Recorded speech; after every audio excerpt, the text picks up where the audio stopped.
So fulfilled Bible prophecy and archaeology work together to show the trustworthiness and the truthfulness of Scripture, that it can be trusted and that everything that it says eventually is vetted. So it's an amazing thing. But anyway, one example of this is the Dead Sea Scrolls. It's probably the biggest or one of the biggest archaeological finds that verifies Scripture.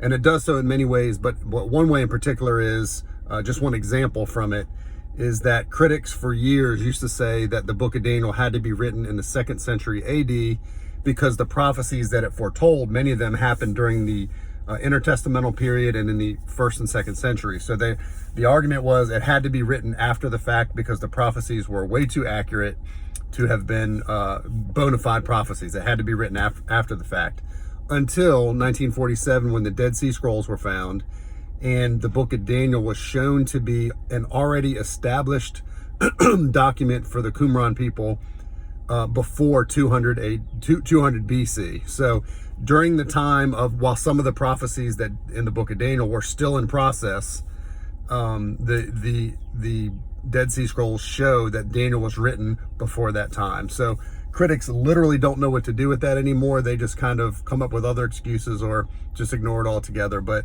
I'm not saying that to bash the critics. I love skeptics if they're truly skeptics, if they're truly looking for truth and they're open to looking at the data. But this is one example where the data once again proves that the Bible is true and that prophecy is real. Talk to you soon.